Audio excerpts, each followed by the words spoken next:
I had just won $21 million. I was holding the envelope in my hand, smiling, ready to surprise my daughter.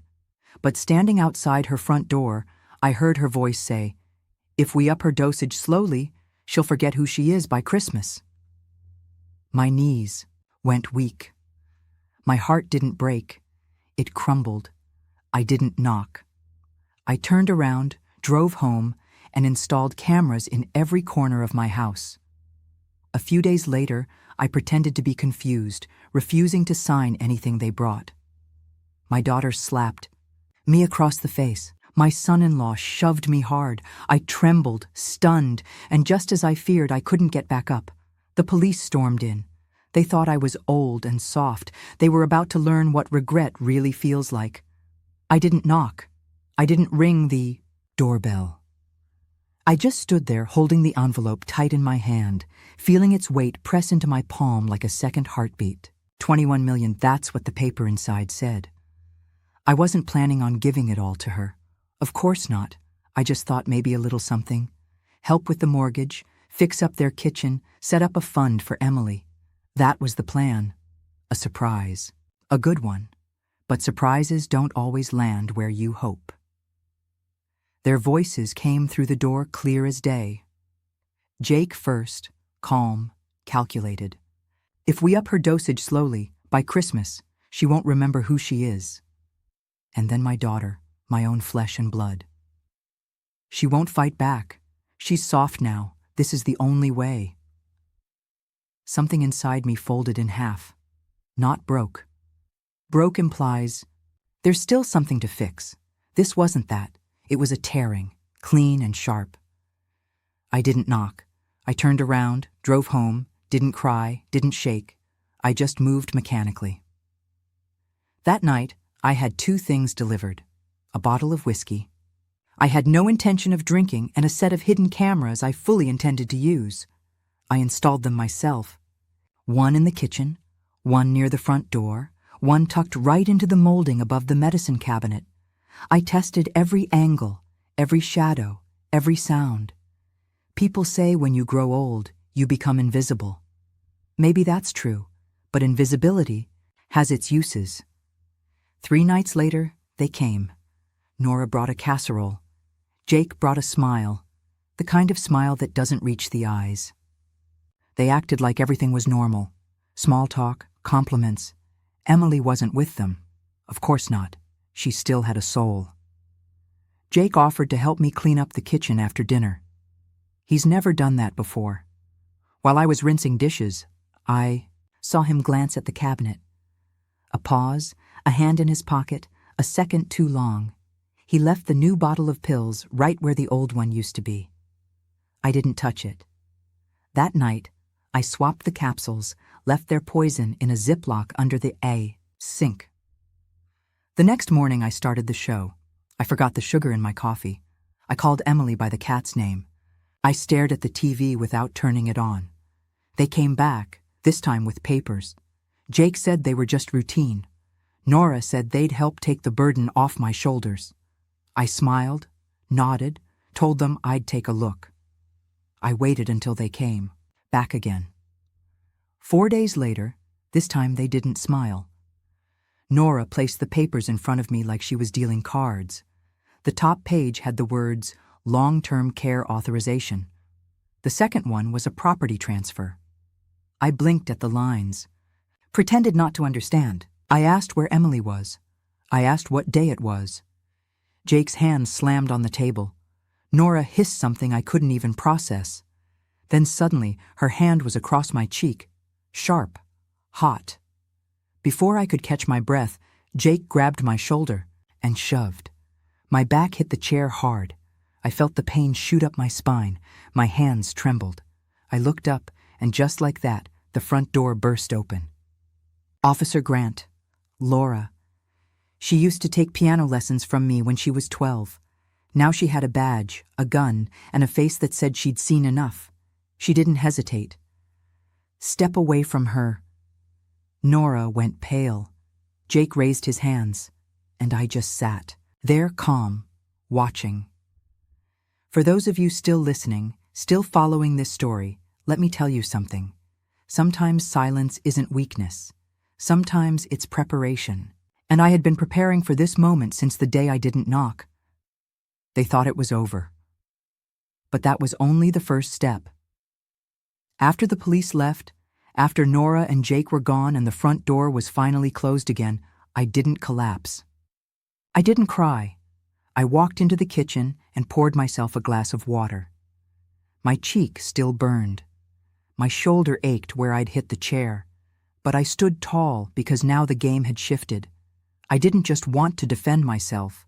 I wanted them exposed. I knew the slap and the shove would trigger consequences, but that was just emotion, heat. I needed proof that what they had planned went beyond one bad evening. I needed to uncover everything they were hiding. So, I got to work. I called Martha first. She's been my friend for over 30 years. We met at the public library when I was still working part-time, and she was organizing a grief support group after losing her husband. Martha has the kind of mind that remembers everything, especially people. She's slow to judge and quick to notice. And she never liked Jake. I didn't tell her what happened, not in full. I only said I had a situation and needed help reviewing something. Martha showed up 2 hours later with her reading glasses and a yellow notepad. I pulled out the folder Nora had left behind. She was too confident to think I'd read it. That arrogance was going to be her undoing. Page after page of legal language filled with phrases like durable medical proxy and permanent residence waiver. There was even a draft of a power of attorney I'd never signed, but somehow my signature was scanned into it. Martha caught that, instantly. She tapped her pen on the corner of the page. This isn't just pressure. This is premeditated. We read through everything twice. Martha took photos of the documents with her phone, then helped me separate what was suspicious and what could be useful later. I didn't need to understand every legal term. I just needed to build a chain. Intent, motive, method. Then came the banking records. I'd never shared full access to my accounts with Nora, but she helped me set up online banking years ago, and I let her have my passwords back when I broke my wrist. I changed them later, of course, or so I thought. When I logged in, things looked fine at first, the usual balances, scheduled bill payments, but then I checked the recent login activity. There were 3 access attempts in the past week from an unfamiliar device. One came from Jake's work IP address. I contacted the bank's fraud department and requested a security report. They confirmed that my account had been viewed multiple times. No money was taken yet, but the pattern was clear. I printed the records, highlighted every access, made copies, and organized everything in a binder, page by page. I wasn't angry. I was methodical. Over the next 3 days, I dug through everything: my insurance policies, the deed to the house, the folder where I kept old letters from my husband. I looked for fingerprints, traces, anything that showed how long this had been building. And I found it buried in the back of my filing cabinet in a folder labeled Miscellaneous. I found a typed-up document dated 6 months ago. It was a long-term care evaluation form filled out and signed, not by me. It listed my name, my birth date, medical notes I'd never heard of, memory concerns, delayed response, inconsistent hygiene, all made up and signed by a physician I'd never met. I closed the folder and sat still for a long time. They'd been planning this long before the lottery win. This wasn't about money, not anymore. It was about erasing me, making me into a version of myself that was small and manageable, a woman no one would believe, an old lady they could shut away. I made 3 phone calls. First, I called Detective Grant. I told her I had more information, and she said she'd come by the next morning. Second, I called Emily's school and left a message for the guidance counselor just to check in, just to make sure my granddaughter was safe and not caught in the middle. Third, I called an estate lawyer, one with a reputation. I booked a meeting under my maiden name. That night, I sat at the kitchen table and watched the footage again. Jake reaching into his pocket, swapping the bottles, Nora watching from the hallway, pretending not to see. Me sipping water, buying time. I played it twice, not because I needed proof, but to remind myself that I hadn't imagined it, that the danger was real, that I was right to act. By morning, the pain in my shoulder had started to settle. I brewed coffee, dressed in navy slacks and a blouse with buttons that took too long to fasten. I pinned my hair back and put on my late husband's watch. It still ticked, steady and quiet.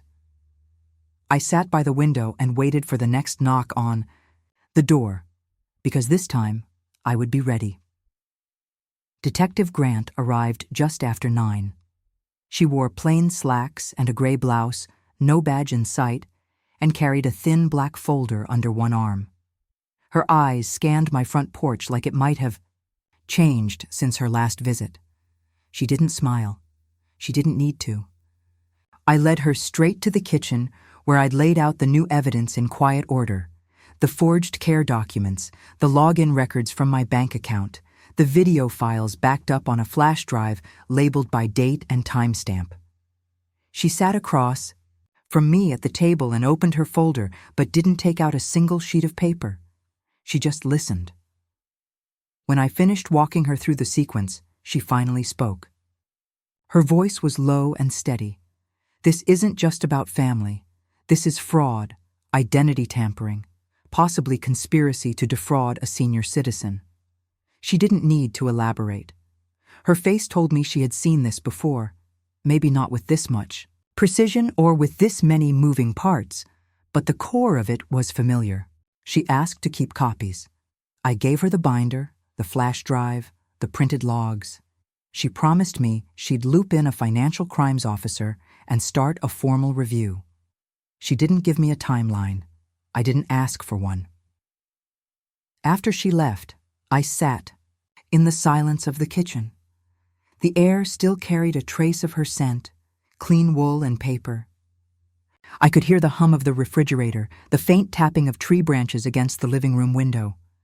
I allowed myself 5 minutes to sit, nothing more.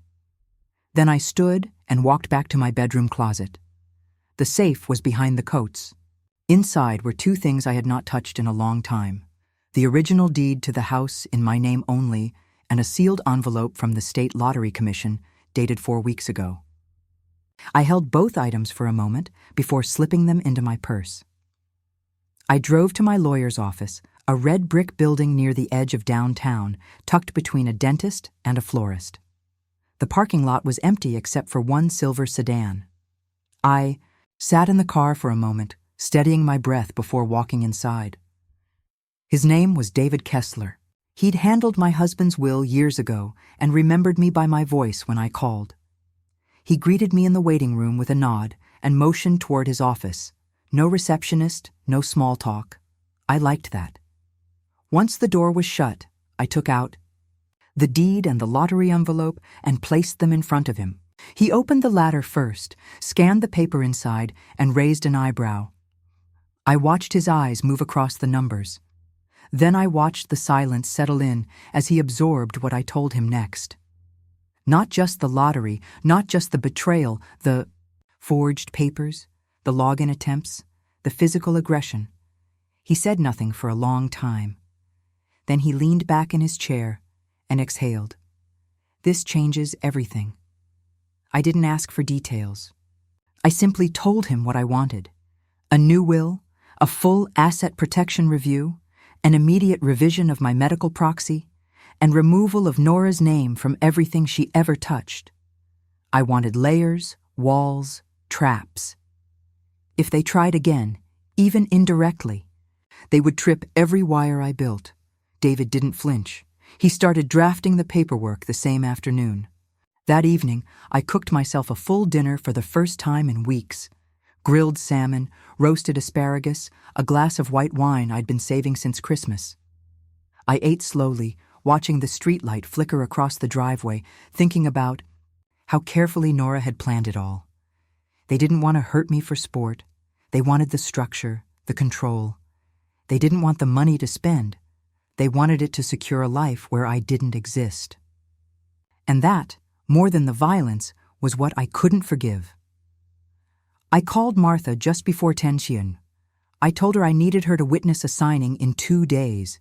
She didn't ask what for. She said she'd bring lemon bars.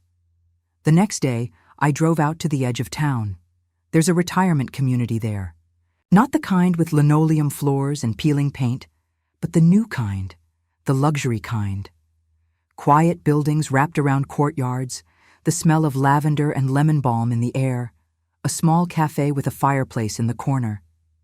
I walked the halls, alone, introducing myself as a potential volunteer, a music teacher, a neighbor, a friend. I met 3 women in the reading room who looked exactly like me, only a few years ahead. Sharp minds, clear eyes, empty chairs beside them. I sat down with them for 15 minutes, listened to their stories, their routines, their disappointments. They had been someone's mother, too. Someone's wife, someone's bank account. I smiled. I thanked them. I left. On the way home, I took the long route, the one that passed Jake's office. The lights were off. The lot was empty, but his name was still painted on the front window. I parked across the street and stared at it for a few minutes. Not with hatred, just calculation. Back home, I filed the draft will David had sent. Reviewed the security footage again, just once. Then I set up a new backup system and emailed copies of everything to a storage drive under a new name.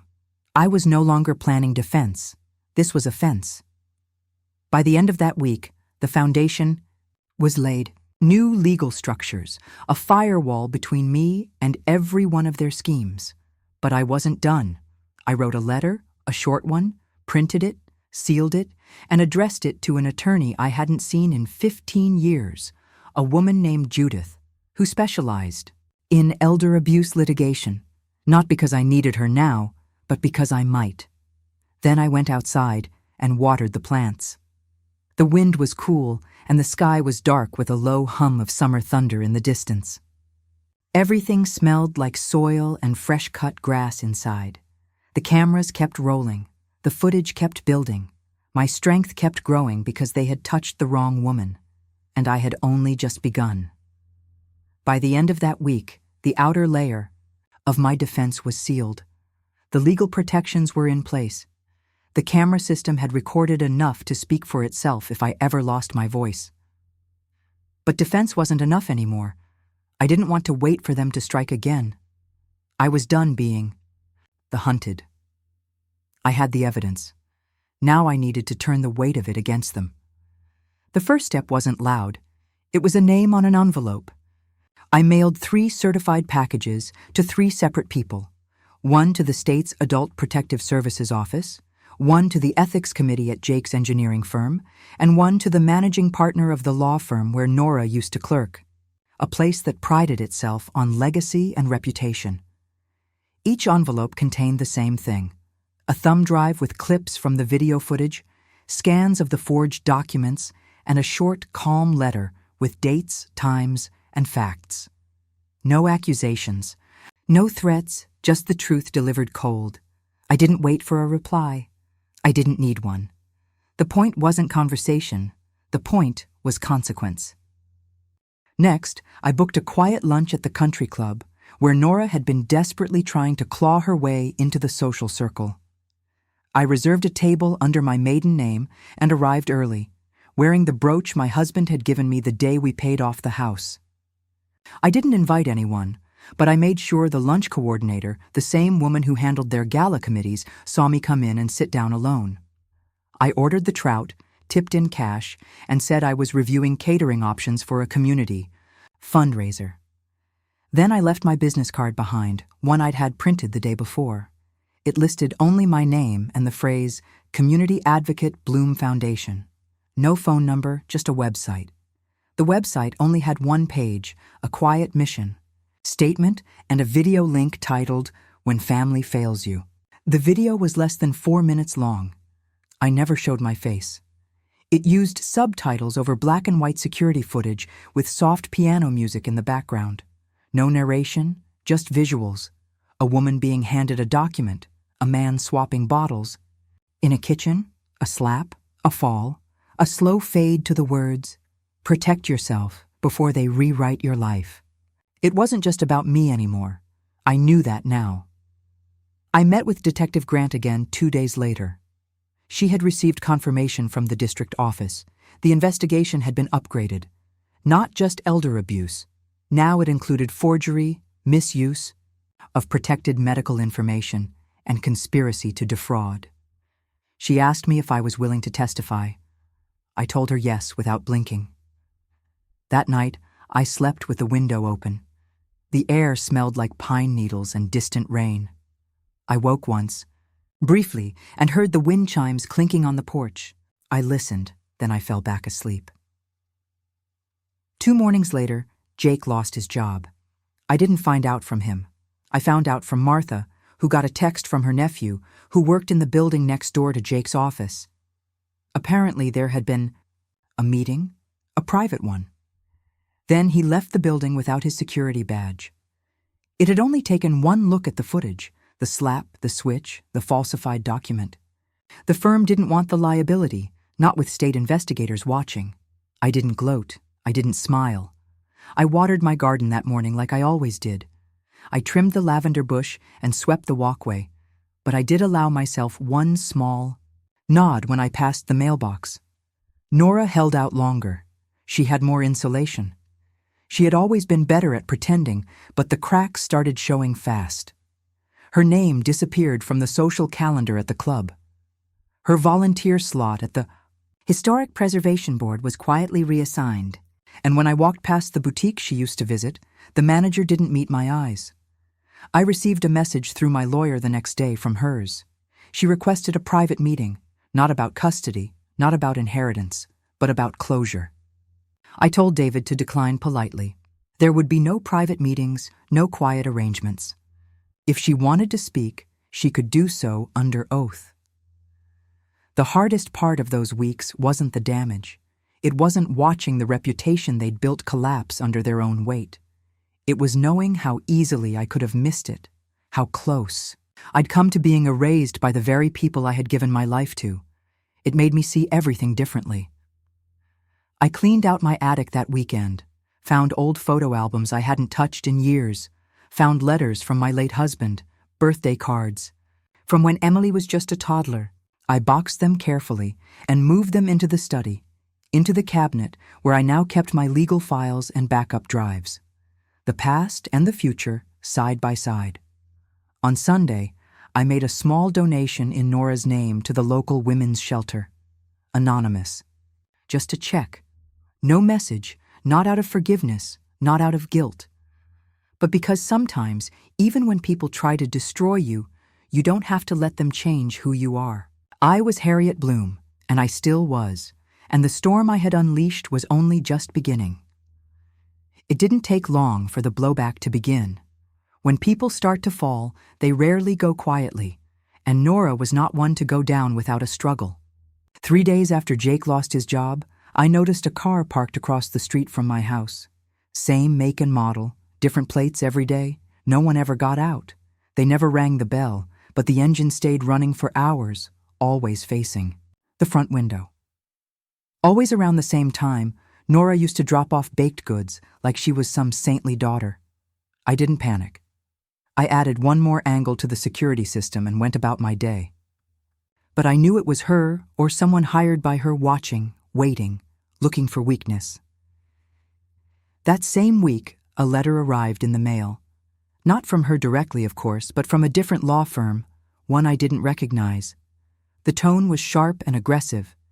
It accused me of falsifying claims, manipulating video evidence, and damaging Nora and Jake's reputation with malicious intent.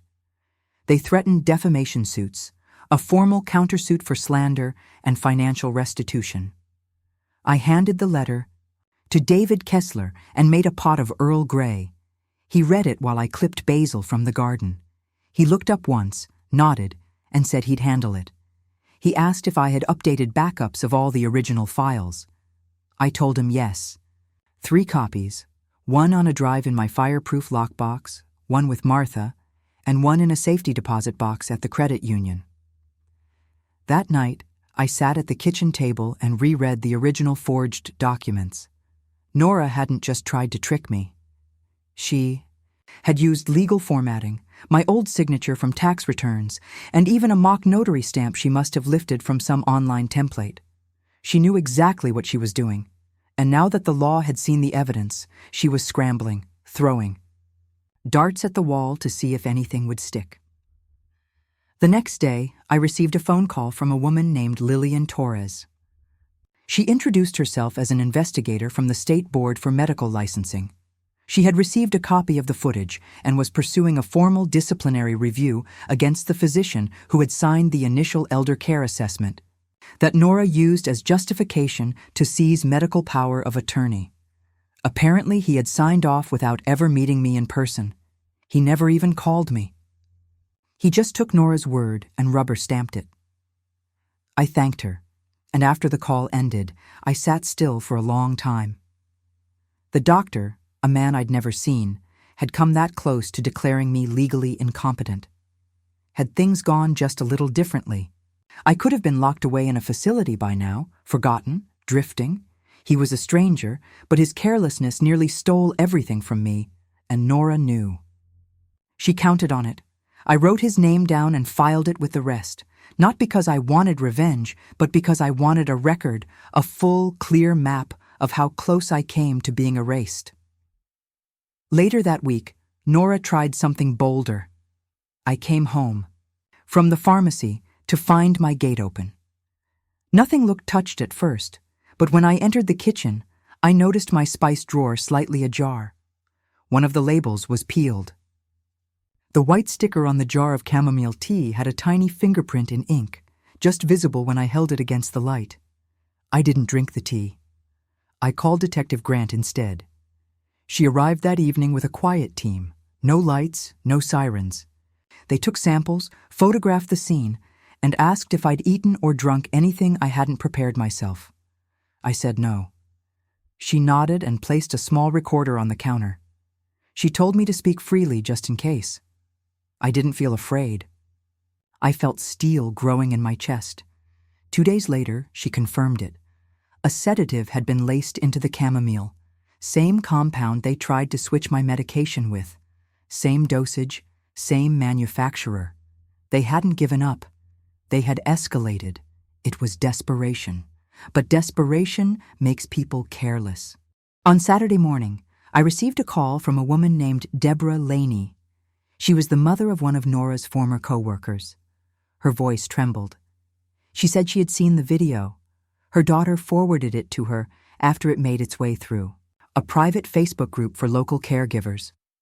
Deborah's own mother had lost her house 6 months earlier under similar circumstances. No footage, no proof, just paperwork and manipulation. She wanted to thank me. She said she was speaking to a lawyer now. I hung up and stared out the window for a long time. Maybe what happened to me wasn't just about my family. Maybe it was something wider, a quiet epidemic hiding behind polite dinners and fake smiles. And maybe exposing Nora would do more than just clear my name. Maybe it would protect someone else. The next week, I went to the courthouse. With David. Beside me, I submitted a formal civil suit against Nora and Jake. Elder abuse, financial exploitation, attempted poisoning, fraud, conspiracy to commit identity theft. I didn't want money. I wanted the record, the declaration. I wanted it written in the public file that what they did was real, that I had not imagined it, that I had not exaggerated, that I mattered. That week, Nora's attorney dropped her.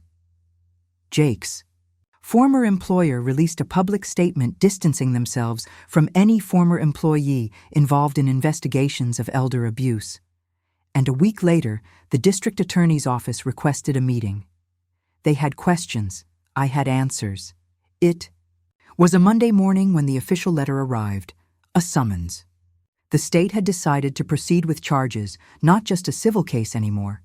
This was criminal court, formal, structured, and public. I read it in full before I placed it on the kitchen counter next to my folded dish towel. The light coming in through the blinds striped the page like prison bars. I thought about that for a long time. Later that afternoon, David called to confirm the schedule. I would give a statement. I would appear in court. But before any of that happened, there would be a recorded mediation, a chance, they said, for the parties to clarify intentions, to settle, to look one another in the eye. I agreed, not because I believed Nora would apologize, but because I had one thing left to say. The meeting took place in a neutral building downtown, 3 floors, up in a gray room with no windows, just a round table, 2 chairs on each side, a camera in the corner, a picture of water no one touched. She walked in first, tailored jacket, hair pulled back tight, not a single wrinkle on her blouse. But I saw it right away in the jaw, in the eyes. She looked brittle, like glass, stretched too thin.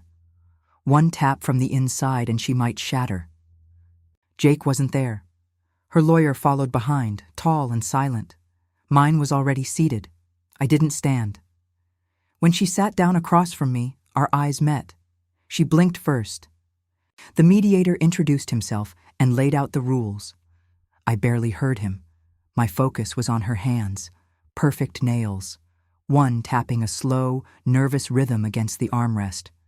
She used to tap like that during math tests as a girl. They asked me if I wanted to begin. I said yes. I told Nora I had raised her to be strong, that I had sacrificed more than she'd ever know to give her a safe, stable life. I told her I had never needed thanks, but I had expected decency. I told her the hardest part was not the betrayal, not the forged documents, not the fall in my kitchen or the altered medicine. It was the fact that when she looked at me, she no longer saw a person, just a hurdle, an obstacle between her and a comfortable life. She didn't interrupt. She didn't speak at all. So I kept going. I told her I knew what fear was, that I had spent nights unable to sleep, wondering if the tea I drank would be the one to make me forget my own name, that I had counted pills, measured labels, checked locks twice. I told her I had never lived like that before, not until her. When I finally stopped, the room was quiet. Even the mediator didn't move. Then her lawyer cleared his throat and said his client had prepared a statement. Nora reached into her folder and pulled out a piece of paper, but she didn't read from it. She just held it. She said she never wanted things to go this far, that Jake had pushed. That after her second miscarriage, she felt unmedicated. That watching me live alone in that house, independent and proud, made her feel invisible, like her life had stalled while mine kept going. She said she didn't mean to hurt me, that she thought she was protecting me, that Jake told her no one would believe me anyway. I listened. I believed some of it, but not enough. When she stopped, she folded the paper and placed it back in her bag.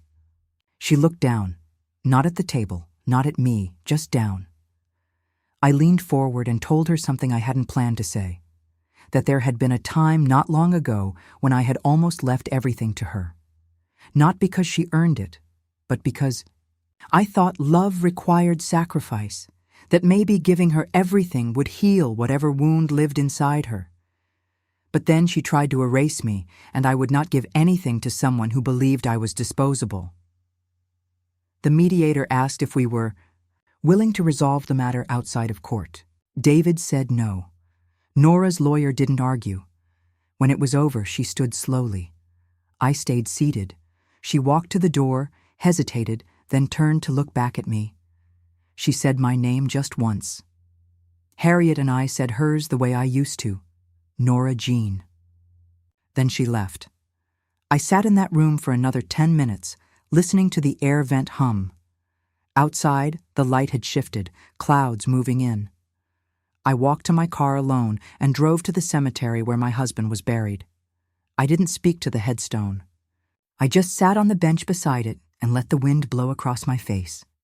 I had thought that facing her would bring me peace, but peace was not what I felt. It was something else, something quieter, like a deep shift inside my bones. The moment you stop fighting to be heard and start choosing who deserves to hear you. Back at home, the house felt heavier, not darker, just fuller somehow. I made soup. I turned on the porch light early. I pulled the spare quilt from the closet and left it folded at the end of the bed. There was a storm forecast for the weekend. I wasn't worried. I had weathered worse, and I wasn't alone anymore. The wheels of justice were moving now. I could feel it. Slow, deliberate, but unstoppable. Nora would face what she had done, and I would face what came next. Not with fear, but with clarity, because I knew who I was, and no one, not even my own daughter, could take that from me again. It started with a knock at their door. Not loud, not rushed, just 3 steady knocks, around 7:15 in the morning. While the neighbors were still pulling on coats and sipping their first coffee, Jake opened the door half-shaved, wearing one sock and holding his phone like a shield. A tall man in a navy blazer introduced himself as Deputy Marshal Whitman and handed over a thick envelope. Jake didn't even read it right away. His eyes went straight to the gold badge clipped to the marshal's hip. By the time he finished scanning the document, Nora had come downstairs, her hair still damp from the shower. She took one look at Jake's face and froze. Then she turned to the marshal and asked if this meant they had to appear. The marshal didn't answer her. He just turned and left. Inside that envelope was more than a court summons. It was the beginning of a full-scale investigation, financial records frozen, access to accounts restricted. The DA's office had reviewed the footage and the medical records and had authorized a joint task force to pursue the charges. That same afternoon, an investigator visited the hospital where the sedative prescription originated. Interviews followed, paper trails uncovered. The doctor who had signed the order claimed he had been misled by a third party and failed to verify the identity of the patient. His license was suspended within days. By Friday, Jake's name was removed from the school board committee he had been so proud of, and Nora's nonprofit, which had once been the subject of a full-page feature in the community paper, was quietly taken off the city's partnership list. I didn't gloat, but I also didn't look away. I watched the fall with the same quiet precision I had used to plant tomatoes in the spring, patient, intentional. At the grocery store, 2 women whispered near the produce aisle. I heard Nora's name. One of them shook her head slowly, holding a bag of lemons. The ripple had begun. Meanwhile, I continued living. I attended my book club, returned borrowed Pyrex dishes, and mailed birthday cards to the women I'd met at the grief support group. But I didn't stop tracking the legal steps. Every form, every filing, every update from David came with a calm clarity that reminded me why I had chosen to act. This wasn't just about what they tried to do to me. It was about creating a line they could no longer cross. One night, as I was placing my tea mug in the sink, the phone rang. It was Martha, my neighbor. She spoke in a low, urgent tone. Jake had been spotted at the bar near the interstate, loud, slurring, talking too much. According to the bartender, he'd mentioned lawsuits and something about a safe deposit box. I didn't react.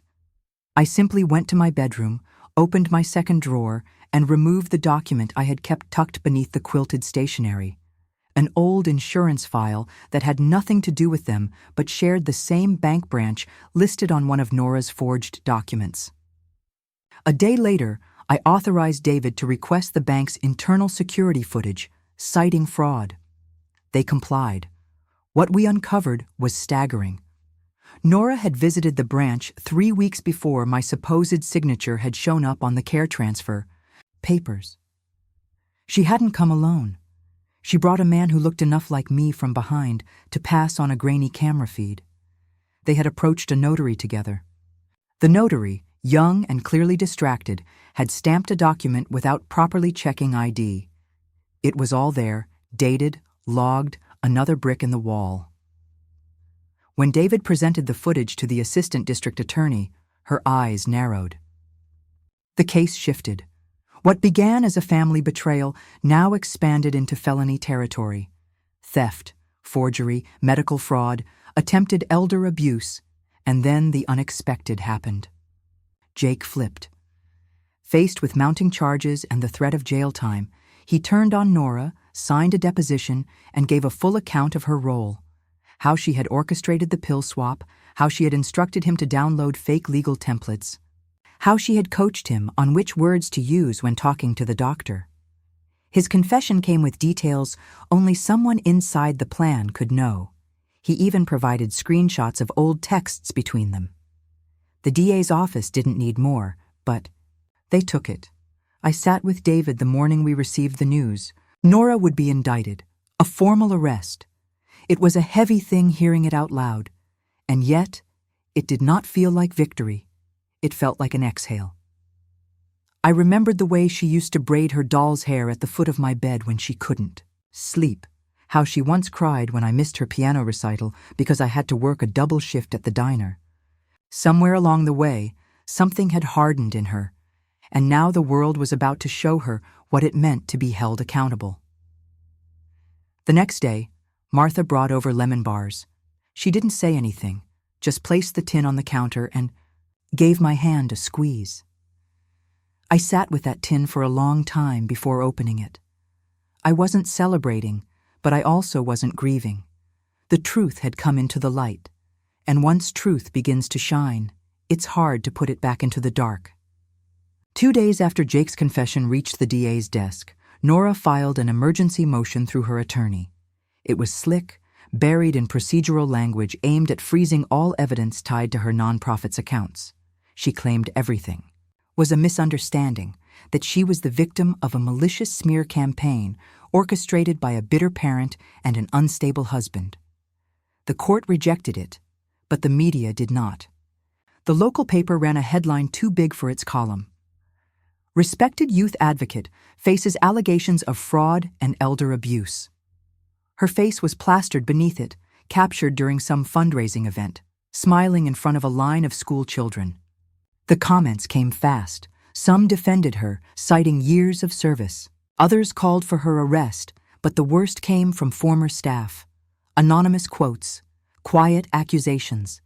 They spoke of missing funds, strange reimbursements, donors pulling back. And just like that, the storm she tried to hide behind swallowed her whole. At home, I stayed quiet. I didn't call anyone. I didn't respond to the handful of people who left messages saying they were sorry, that they had no idea. I didn't need their sympathy. I needed clarity. David met me at the diner down on Oak the following morning. He slid into the booth across from me, opened a slim manila folder, and showed me the latest deposition. It wasn't just Jake anymore. One of Nora's former assistants had stepped forward. She confirmed Nora had used the nonprofit's funds to cover personal expenses and had drafted false meeting notes to justify grant spending. Each line of testimony was like a rope pulling the curtain back. But I felt no joy, no satisfaction, only a growing heaviness. That afternoon, I sat by the window with a cup of lukewarm tea, watching the wind lift the corners of the garden tarp. I remembered planting flowers with Nora when she was a child. She had soft hands and too much curiosity. She once asked if daisies could hear when we spoke to them. Somewhere between that summer and this winter, something inside her had turned cold. The next day, I received a letter, not official, not legal, just a plain white envelope with shaky handwriting. It was from Emily. She wrote that she had moved in with a friend's family. She said she couldn't be near her parents right now, that she had seen the footage and had read the headlines. She didn't ask to come visit me. She didn't offer any apologies. On her mother's behalf, she simply wrote, "I believe you and I'm sorry." I sat with the letter in my lap for a long time, not crying, just breathing. That night, I locked every door. The next morning, there was a pounding on the back door. I stood still, holding my breath, heart steady. It was Nora.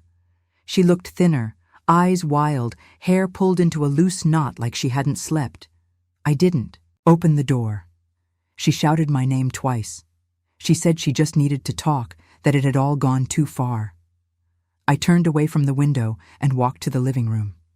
I didn't want to hear it, but then I heard glass, the sound of a flower pot, shattering. By the time I reached the porch, she was gone.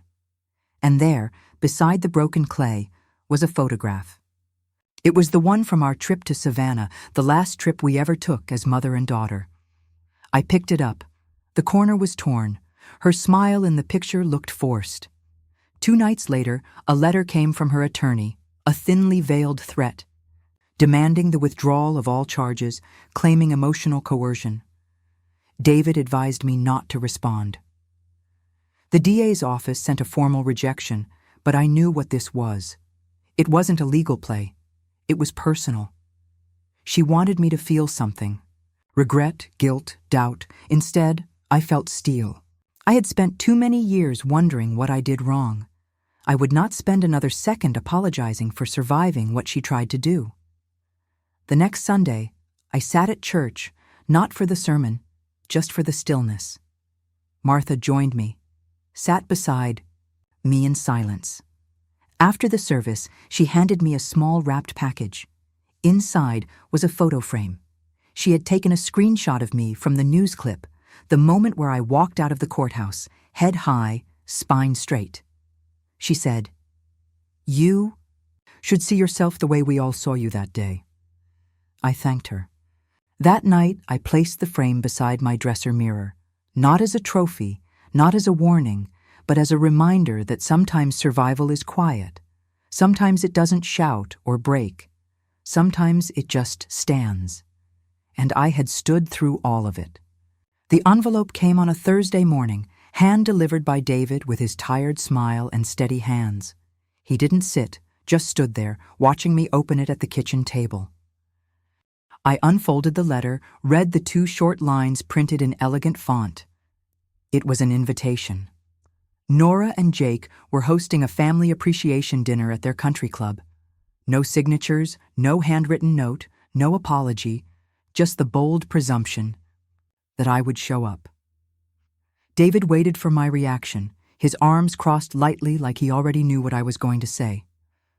I set the letter down without a word, stood up, and walked to the cabinet near the stairs.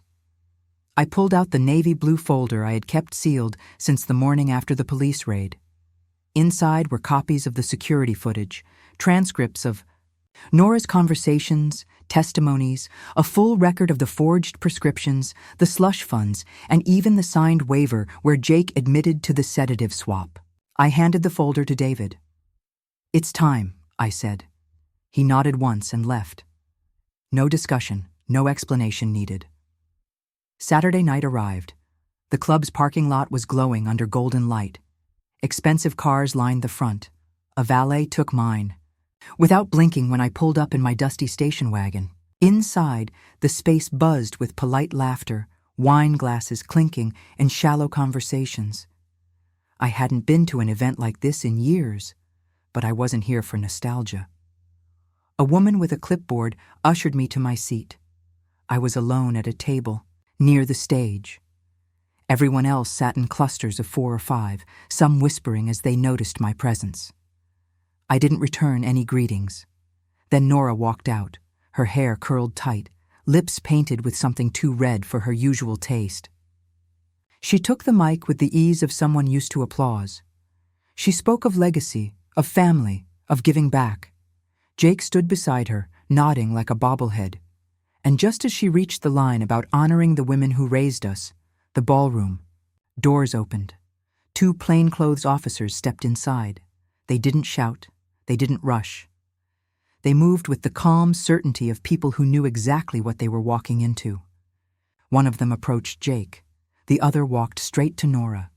It happened so fast that most guests didn't even register what was going on until the bracelets clicked. A ripple of confusion, gasps, a few shrieks. Nora's voice cracked. She asked what this was. Jake's face turned a shade I can only describe as empty. The officers didn't explain anything to the crowd. They simply led them out quietly, firmly. I remained seated. I didn't need to follow. I had already seen this scene play out in my mind a dozen times. But then something happened. Emily walked out from the back of the room. She had been hiding behind the curtain near the service entrance. She didn't look at me. She just stood there watching her parents being escorted through the side doors. She didn't cry. She didn't run after them. Instead, she turned to the crowd and said, "My grandmother saved me." Then she walked toward me and sat down. Silence settled over the room like fog. No one clapped, no one whispered, just silence. 2 days later, I signed the final set of papers at David's office. The trust was officially transferred. My winnings, minus what I kept for living comfortably, were now in the name of the Franklin Fund, a nonprofit created in honor of my mother's name. Its mission was simple: to provide legal and emotional support to elderly individuals facing abuse, neglect, or coercion from their own families. I didn't need the recognition. I didn't need a plaque. But when the first call came through from a woman named Sylvia, who had been locked out of her own home after signing over her pension, I knew I had made the right choice. Later that month, I sat with Martha on the porch. She asked me if I felt better. I didn't answer. I just looked out at the garden. The daffodils were blooming again, the ones Nora once planted with her tiny hands. I no longer needed to understand what went wrong. I just needed to know I had done what was right. The hallway outside the visitation room smelled of antiseptic and artificial lemon. Somewhere down the corridor, a cart rolled by with a soft squeak. I sat on the bench waiting with a paper visitor tag clipped to my sweater. It was the same sweater I had worn the day Nora turned 10, the same one she once wrapped herself in after scraping her knee on the driveway. She said it smelled like home. The officer opened the door and gave me a short nod. I stood and stepped inside. The room was quiet, sterile, pale blue walls, a single table bolted to the floor, 2 chairs on either side. One chair was already occupied. Nora sat stiffly, her posture tight, her eyes unreadable. Her hands rested on the table, fingers laced, together. She didn't look up when I entered. I pulled out the chair across from her and sat. No words. Not yet. The silence between us wasn't hostile. It wasn't forgiving either. It was a silence that belonged to 2 people who had run out of excuses. Her eyes finally lifted.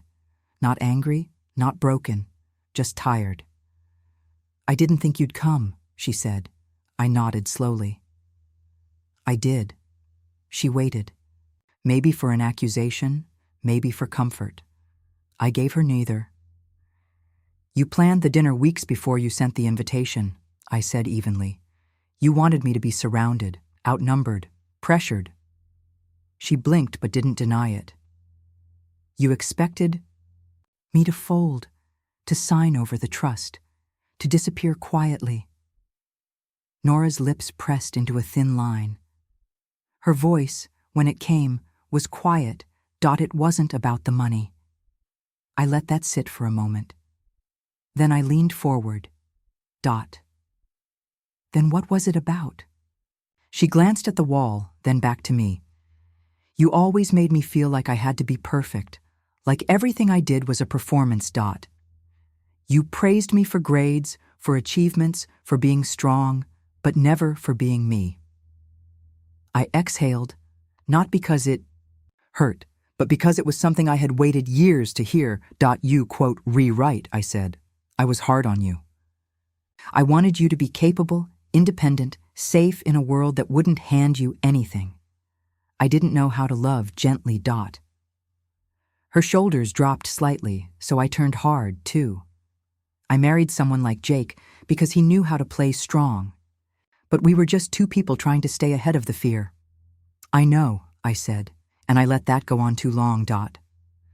She looked down at her hands, picking at her thumbnail. "I didn't mean to hurt you that night with the pills, with what I said. You didn't mean it," I said. "But you let it happen, and you kept letting it happen. She didn't answer. I pulled a folded piece of paper from my coat pocket and laid it on the table between us. Her name was typed on the top. It was a handwritten letter, not mine, Emily's. I had found it tucked under my door the night before. Nora hesitated before picking it up. Her eyes moved quickly down the page. I watched her face shift. Confusion, then something close to shame. "She's been seeing a therapist," I said. "She wrote that on her own. Said she wants to see you, but not until you've done the work." Nora folded the letter again carefully, like it was something fragile. "I don't know if I can fix this," she whispered. "You don't have to fix it all today," I said, "but you do have to begin." For the first time since I walked in, her eyes met mine, with something that resembled who she used to be, the girl who built forts in the backyard, the girl who begged for midnight pancakes, the girl who once cried because a bird flew into our window and died. I stood slowly. "I'm not here to punish you, Nora. The court will do that part. I came because you're still my daughter, and because I needed to say this face to face. She nodded, once, stiff and small. I moved to the door. Just before I knocked for the guard, I turned back. "I forgive you," I said. She didn't say anything, but her lips trembled. And as the door opened behind me, I saw her clutching Emily's letter like it was the only real thing in the room. I stepped into the cold air outside. The wind was sharp but clean. Martha was waiting in the car, reading a book with her glasses, pushed halfway down her nose. She didn't ask how it went, just offered me a thermos of hot tea and turned on the heater. We drove in silence for a while, the city slowly unfolding into distance. At a stoplight, I looked over at her. "Do you think she meant it?" Martha didn't answer immediately. Then she said, "Sometimes the first sorry is the one they say to themselves." I watched the traffic move past us. I didn't feel victorious. I didn't feel hollow either. I felt done. Not with being a mother, not with being hurt, but with carrying it all alone. And maybe that was enough for now. It was quiet in the house, again. Not the kind of silence that once pressed heavy against my chest. Not the silence that came with waiting for footsteps that never arrived, or phone calls that always came with expectation. Not love. This was a new kind of quiet, a gentle one, a silence with space to breathe. I had started waking up without the knot in my stomach. It didn't happen all at once. It crept in day by day as I cleared the clutter from my kitchen, as I replaced the old curtains in the living room, as I planted marigolds by the porch and watched them bloom. There was peace in the doing. Some mornings, I sat out with a cup of tea wrapped in the same shawl I had worn on Emily's first day of kindergarten. That morning felt like another lifetime, but the warmth in my chest as I remembered her tiny hand waving from the school bus window stayed with me. Emily hadn't come to visit yet, but she called. Not every day, but enough. Her voice was soft and sometimes uncertain, like she didn't quite know how to talk to me without Nora translating. But it was her, and that was more than enough for now. She told me she was writing short stories, mostly about animals that could talk. She said one of them was based on a grandmother fox who lived in a cave full of books and could see people's thoughts. I asked her if that fox ever got lonely. She was quiet, then said, "Not really, because the fox had learned to enjoy her own company." I smiled at that. Martha had become more than just a neighbor. She had become a rhythm in my week. Tuesday morning walks, Friday lunches at the corner cafe, and Sunday evenings watching the old black and white movies I never had time for. Before one afternoon, I helped her repaint the fence around her vegetable garden. We didn't talk much that day, just the sound of the brush moving along the wood, the occasional scrape of a chair, the sun climbing across our backs. It was ordinary, but it was the kind of ordinary I had once thought was gone for good. I had also started volunteering at the small thrift bookstore downtown, just a few hours a week, mostly sorting donations and sometimes helping older customers find large print titles. The first time I walked through the back door, the scent of paper and dust settled over me like an old quilt. I hadn't realized how much I missed being useful in a space that wasn't tied to survival. There was a woman there named Judith, in her late 60s, sharp-witted, and always wearing earrings the size of walnuts. She didn't pry. She just welcomed me, with a kind of unspoken knowing. We didn't talk about our pasts, but somehow we understood each other, and that was a kind of intimacy I hadn't had in years. One evening, as we were closing up, she handed me a slim book of poetry and said it reminded her of me. I took it home and read the whole thing in one sitting. One line stayed with me longer than the rest. Some wounds don't close because they were never meant to. They grow into doors.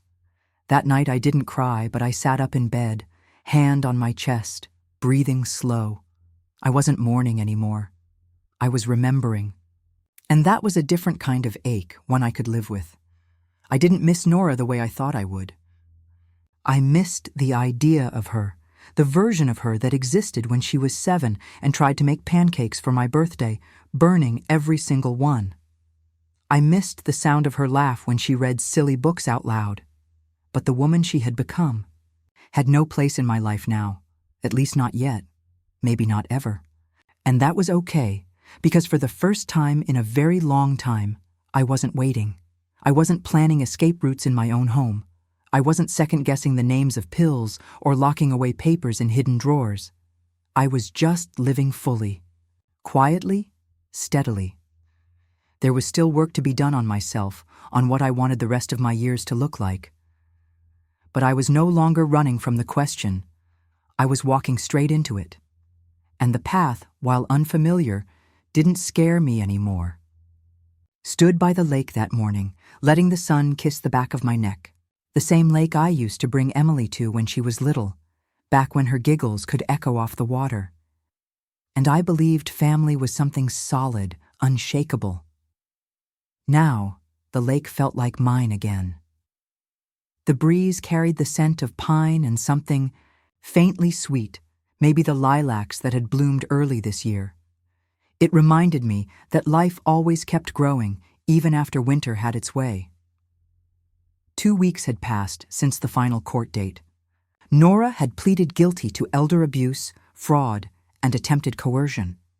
Her sentence wasn't long, but the damage to her public image was swift and absolute.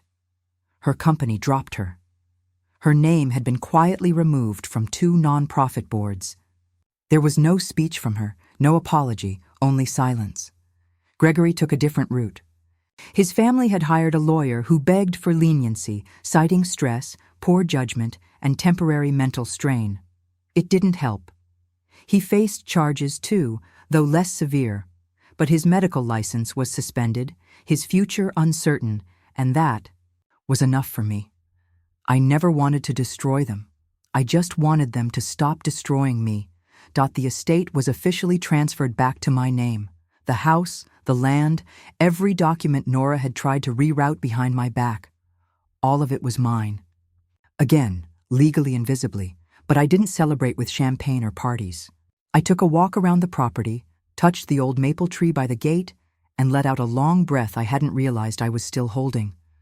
The cameras had been removed from my home, not because I was no longer cautious, but because I no longer felt watched. I no longer lived in fear of the knock on the door or the smile that came with too much sweetness and too many strings attached. Martha visited more often. She brought banana bread this time, still warm. We sat in my kitchen, not saying much. Just 2 women who had seen enough of life to know when silence meant comfort. Emily started sending letters, handwritten ones. She said she liked the feel of a pen on paper better than a screen.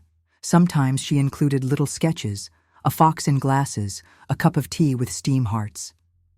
I kept them all in a wooden box on my nightstand. I hadn't replied yet. I wasn't ready. But each envelope brought something tender back into my chest. A warmth I hadn't expected to feel again. And I knew eventually I would write her back their quote s, a kind of healing that doesn't announce itself. No grand moments, just quiet evidence. I noticed it when I laughed at an old sitcom rerun, when I found myself humming while folding laundry, when I bought a new scarf because I liked the color, not because I needed it. That was the real victory. Not the court ruling, not the reclaimed house, but the return of joy in the small, unexpected places. One evening, I took out the winning lottery ticket. I hadn't told anyone, not even Martha, not even Emily. I kept it in a small ceramic jar, behind my bookshelf. I didn't need the money anymore to feel safe, but I had plans for it now. The following week, I opened a fund in honor of my mother, a woman who had raised 4 children on a factory wage and still managed to read me bedtime stories every night. The fund would support single women over 60 pursuing community education, small businesses, or simply learning how to rebuild a life alone. I named it the Second Bloom Fund because that's what this season of life had become for me, a second bloom dot. On the morning of the launch, I wore a navy blue dress and pinned a small silver brooch to the collar. It had belonged to my grandmother. The auditorium wasn't full, but it didn't need to be. The right people were there. Women with soft eyes and strong backs. Women who nodded slowly when I spoke. Women who understood. When I stepped off the stage, I didn't look for Nora in the crowd. I didn't need to. This moment wasn't about her. It was about me, about what I had survived, about what I was still becoming. That night, as I settled into bed, the wind picked up outside. The trees whispered against the windows like an old friend. I reached over and turned off the lamp, then lay in the dark with a steady heartbeat and a quiet mind. I was no longer someone's mother, no longer someone's victim. I was just me, and that was more than enough. If you've ever been quietly erased by the people you once trusted most, I hope this story gave you a sense of clarity and power. Sometimes justice doesn't come through shouting, but through planning, patience, and knowing your worth. If you've ever felt unseen, I see you. And if you've ever found the courage to rebuild after betrayal, I honor you. Share your story, even if it's just in your heart. Healing starts with truth.